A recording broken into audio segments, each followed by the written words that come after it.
Hello guys, welcome to our channel college student. तो यार आज का वीडियो काफी इंपॉर्टेंट होने वाला है। जो भी अपने आईपीओ के काउंसलिंग को कंडक्ट कराने जा रहे हो, चाहे वो किसी भी कोर्स से हो, क्योंकि यहाँ पे क्या होता है कि हमारा जो फोकस होता है, जो भी हाई रैंकर्स होते हैं उनका स्पॉट पे ज्यादा फोकस होता है। स्पॉट की कट ऑफ आती नहीं है, लेकिन एक एजम्पशन करके बैठे होते हैं कि हाई रैंक पे हमें स्पॉट राउंड में कॉलेज मिल जाएगा।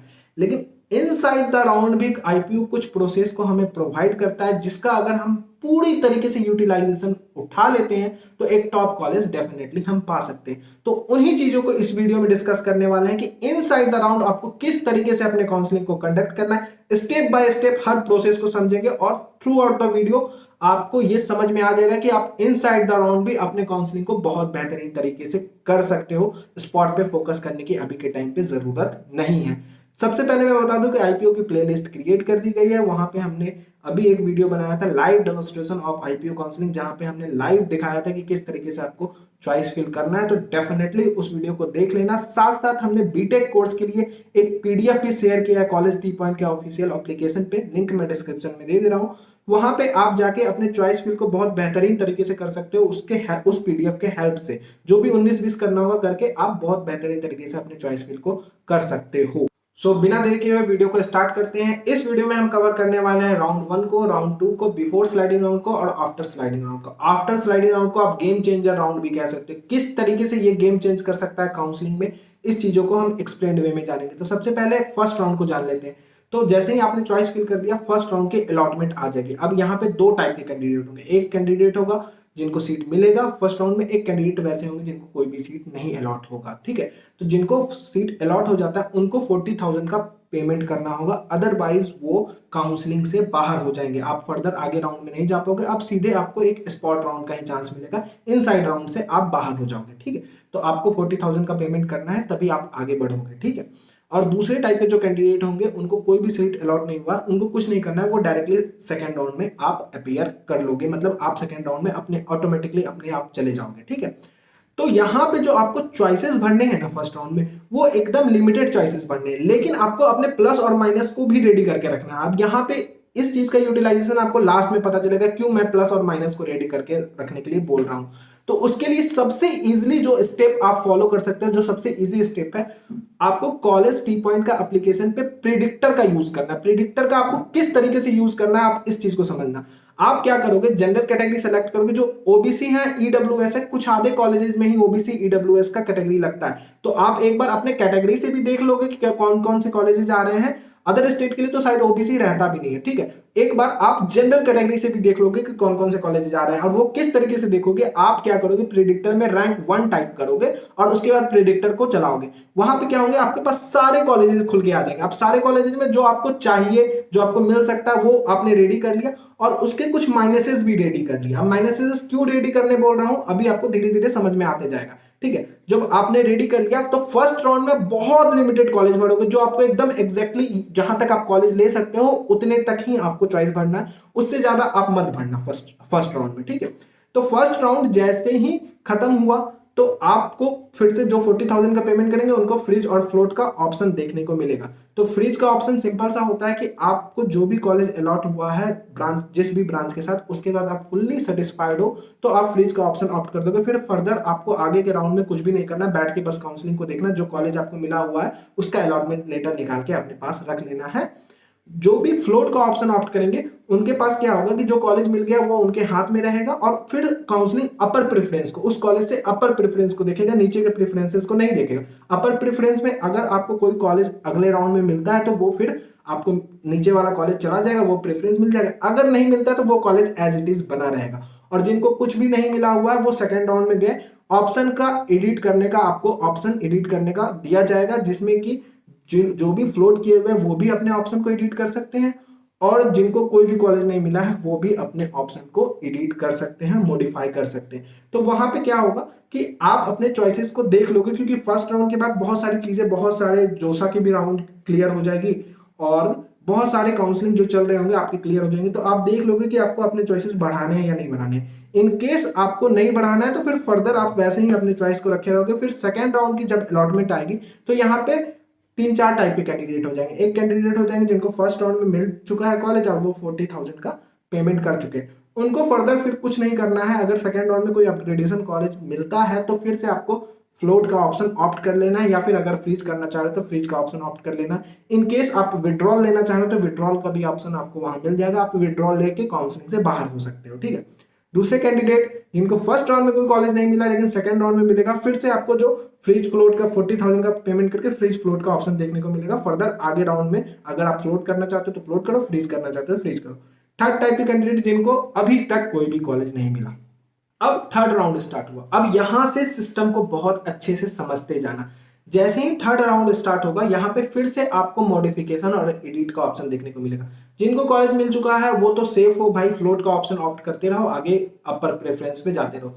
जिनको कॉलेज नहीं मिला है वो क्या करोगे, अपने चॉइसेस को थोड़ा सा बढ़ा लोगे। जो माइनसेस मैंने रेडी करने के लिए बोला था कि आप प्रेडिक्टर पे जाओ, कॉलेज टी पॉइंट के रैंक 1 टाइप करके जो नीचे के भी कॉलेजेस हैं उनको भी लिस्ट करके रखो। अब यहाँ पे वो चॉइसेस आपको बढ़ा लेने हैं। ये किस लिए मैं बोल रहा हूं अभी आपको तुरंत समझ में आने वाला है। जैसे ही थर्ड राउंड ओवर होगा या फिर अब बिफोर स्लाइडिंग राउंड ओवर होगा, वहां पे क्या होगा कि एक बैरिकेड्स लगा दिया जाएगा कि अब आफ्टर स्लाइडिंग राउंड के लिए केवल और केवल वही कैंडिडेट अपीयर कर सकते हैं जिनको सीट मिल चुका है, जो ऑलरेडी काउंसलिंग में एनरोल हो चुके हैं। अब जो काउंसलिंग से बाहर हो चुके हैं, जो भी जिनको भी सीट नहीं मिला हुआ वो काउंसलिंग से अब बाहर हो चुके हैं, ठीक है, या फिर जिन्होंने विड्रॉल का ऑप्शन कर दिया वो बाहर हो चुके हैं।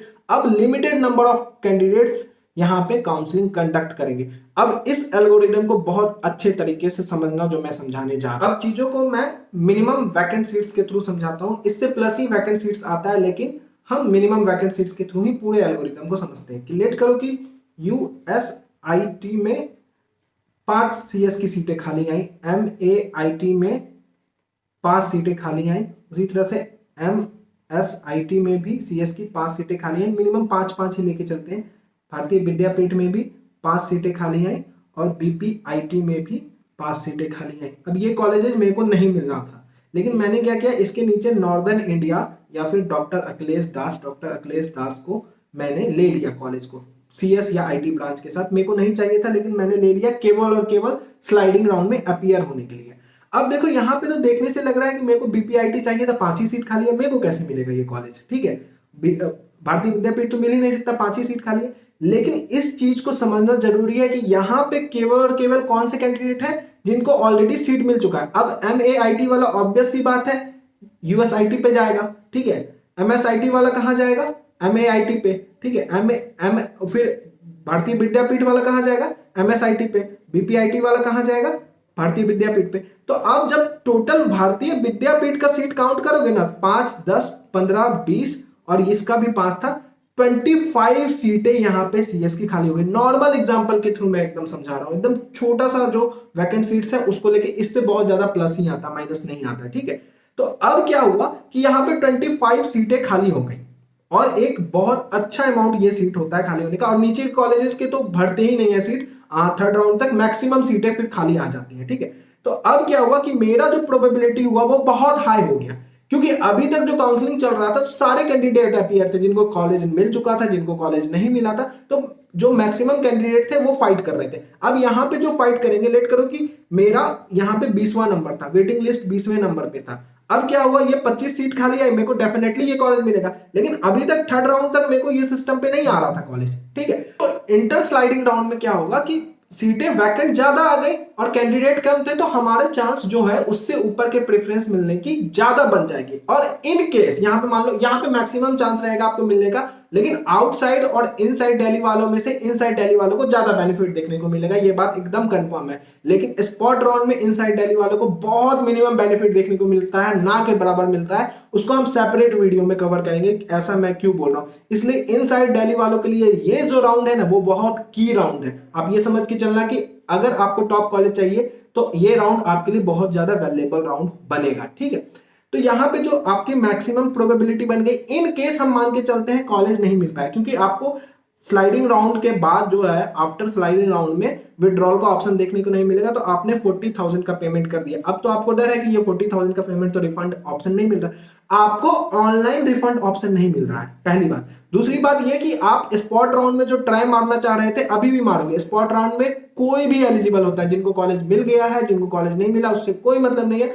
सारे लोग स्पॉट राउंड में बैठ सकते हैं। तो स्पॉट राउंड का रास्ता तो आपको क्लियर है, लेकिन ये 40,000 जो फंसा हुआ है वो एक्चुअल में फंसा हुआ नहीं है, इसका कुछ पार्ट फंसा हुआ है। आप मान के चलो मैक्सिमम 10 से 15% आपका डिडक्ट होता है, क्योंकि आईपीओ के अंदर आप जब पढ़ोगे पीडीएफ, अभी तो वो रिलीज नहीं किया गया है, प्रीवियस ईयर का अगर मेरे पास पढ़ा होगा तो मैं एक्सप्लेन कर दूंगा। वहां पे क्या होता है, एक डेट वाइज डिडक्शन लिखा होता है कि इतने से इतने डेट के बीच आपका इतना डिडक्ट होगा अमाउंट, इतने से इतने ऑफलाइन अगर आप डिडक्ट कराने जाते हो तो आपको टिल स्पॉट राउंड 10 से 15% से ज्यादा डिडक्ट नहीं होने वाला है। तो आप मैक्सिमम मान के चलो 6 से 7 हजार से ज्यादा आपका डिडक्ट नहीं होने वाला है। तो आपको 40,000 में से वैसे भी 34,000 तक रिफंड होने का चांस मैक्सिमम है, ठीक है। यहां पे आपका ये पैसा फंसा हुआ नहीं है, आपने 6,000 बस पैसा लगा के ये देख लिया कि आपके जो चांस थे उसमें कॉलेज आपको मिल पा रहा है या नहीं मिल पा रहा, और मैक्सिमम चांस होता है इनसाइड दिल्ली वालों को तो इस राउंड में एक अच्छा खासा उछाल देखने को मिलता है। कुछ एग्जांपल्स मेरे पास थे पिछले साल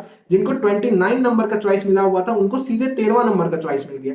एक बंदे को 18वें नंबर का चॉइस मिला हुआ था, उसको 7 से 8वें नंबर का चॉइस पे आके कॉलेज रुक गया। तो ये भी राउंड आपका बहुत वैल्यूएबल होता है। तो इस राउंड को आप इतने हल्के में लेके नहीं चलोगे, इसका कट ऑफ डिस्प्ले नहीं होता है, इसलिए चीजें आपको समझ में नहीं आ रही है। लेकिन अगर इसका कट ऑफ डिस्प्ले होता तो आपको पता चलता है हाई हाई रैंक पे भी कॉलेजेस डेफिनेटली इस राउंड में मिल जाते हैं। तो अगर आपका फोकस केवल और केवल आईपीयू पे है तो डेफिनेटली इस राउंड को आप यूटिलाइज करोगे। और इन केस आपका कहीं और काउंसलिंग चल रहा है, आपको लग रहा है कि कॉलेज मिल जाए, फिर आप ये जो प्रोसेस है इसको आप फॉलो मत करना, ठीक है।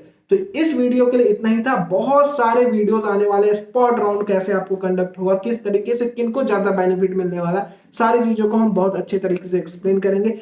इस वीडियो के लिए इतना ही, मिलते हैं अगले वीडियो में। एप्लीकेशन से जाके आप अपने चॉइस फील्ड को बहुत अच्छे तरीके से रेडी कर लेना। Thank you and best of luck.